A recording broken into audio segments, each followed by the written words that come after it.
If I can't make a sizable donation to their next campaign, they're not listening. Go back and watch that video so that you can have context for this video. This is what I have been trying to explain to y'all the whole entire time, that y'all are mad at the wrong people. It is Congress, and Congress has way more power than the president. If Biden came out today and said, I want to stop supporting Israel, he can be vetoed by the over 2/3 of Congress that supports Israel. And for all of y'all who be hollering and screaming about, well, Biden bypassed Congress. No, he did not bypass Congress. Secretary Blinken bypassed Congress. Congress had already passed a bill saying that emergency aid for Israel did not have to go through a committee and all that other shit. Think about it like this.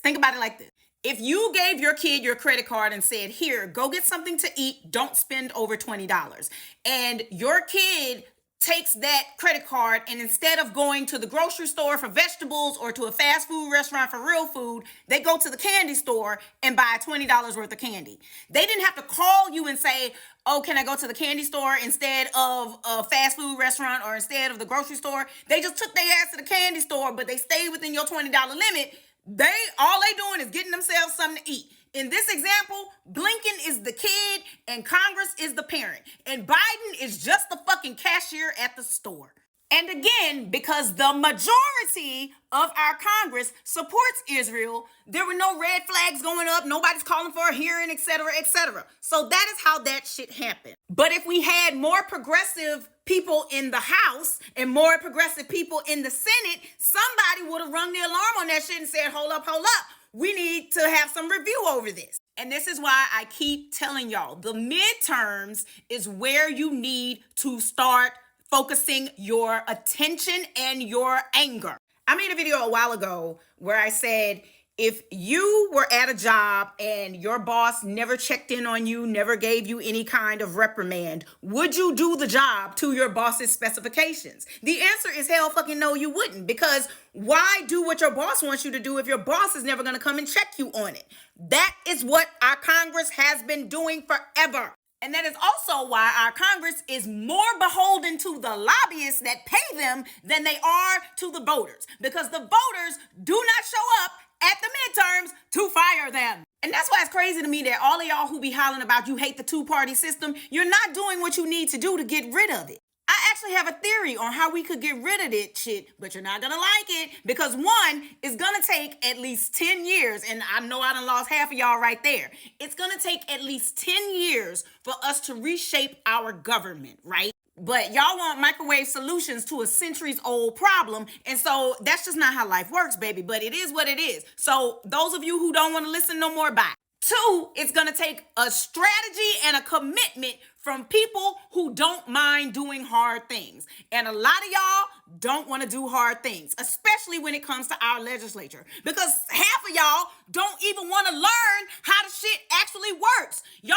are grown-ass people who have been growing up your entire lives thinking you know how this shit works, but you don't know the first fucking thing about it, and you don't want to accept that. So all y'all do is bitch and moan in public and dissuade people from actually taking part in the system, and we go round and round and round in circles over and over and over again. But if you are interested in my theory on how we can get rid of the two-party system, here we go. Here is a fact. The GOP is broke as a fucking joke right now. Donald Trump has all but bankrupted the Republican Party in both the state offices in separate states, because they all having to deal with all these legal cases because of all the fake elector schemes. And two, the RNC, the National Committee, now they are beholden to him because he done made his daughter-in-law fucking co-chair that shit. So these motherfuckers are broke. They're also in chaos. You see what happened with the speaker vote. That shit has never happened. And then they kicked that motherfucker out and put another idiot in, and that took 2 or 3 times. The Republican Party is in chaos, and we need to kick them motherfuckers while they are down. So as I mentioned before, it's going to take people that will commit to doing hard things. And here's the hard thing, sweetheart. I know you're not going to like it, but we have to keep the Democrats in power for the next 4 to 6 years. That's just a fucking reality.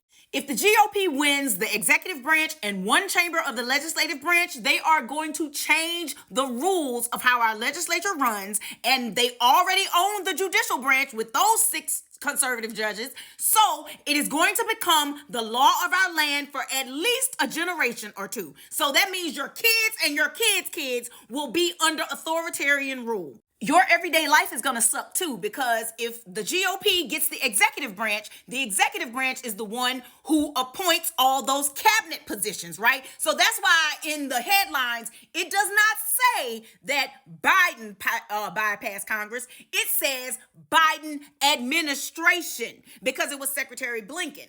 And in 2016, when that Mango Mussolini motherfucker won the presidency, he had people in the administration that kind of knew what was going on. And, people, it wasn't just his lackeys. It was people who actually knew how the government worked. This time, he's not going to make that mistake, because those are the people who kept his ass in line and kept everything from going off the rails.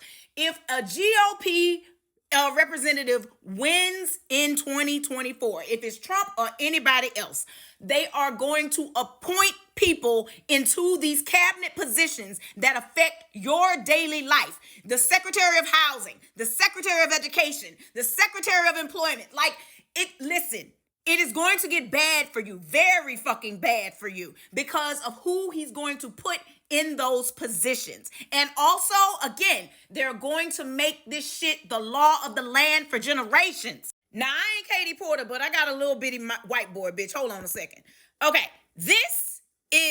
I want you to look at this board, right? And I want you to see it's 3 different colors on here: black, green, and blue. Now, which color is represented the most on this board?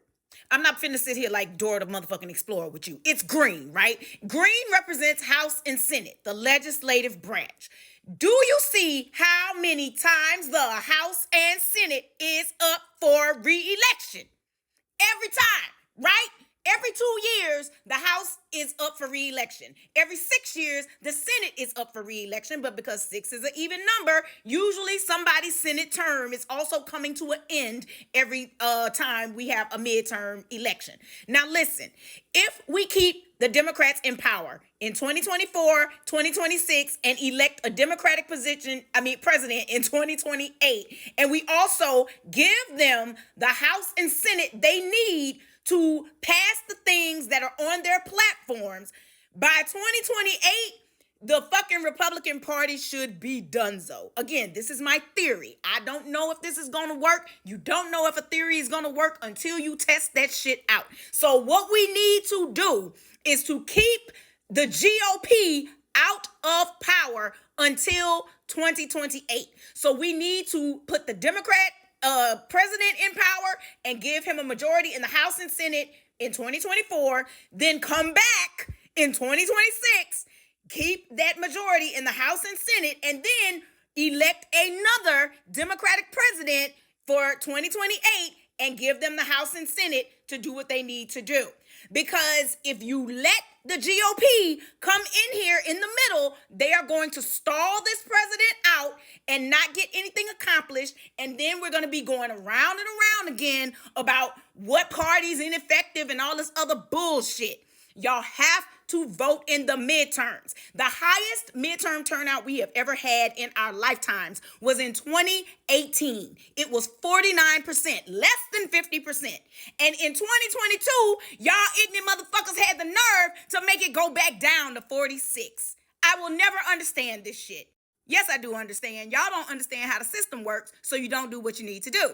But now, what I was saying is, if we get to 2028 and we elect yet another Democratic president, then we have to come back in 2030 to give them the Congress that they need. And then by the time they're running for re-election in 2032, they should be put on notice, because we've been showing up here, and here. So by 2032, they should be like, look, these motherfuckers done caught on to us. Let us do our jobs properly. So then by the midterms of 2034, we should have more progressive people in the House. We should have more progressive people in the Senate. The fucking GOP is out of here, and so is the two-party system. We can elect people who actually represent our views and values, and then 2036, We don't have to have a Democratic fucking president. We can have someone who actually respects and represents us. Vote, how?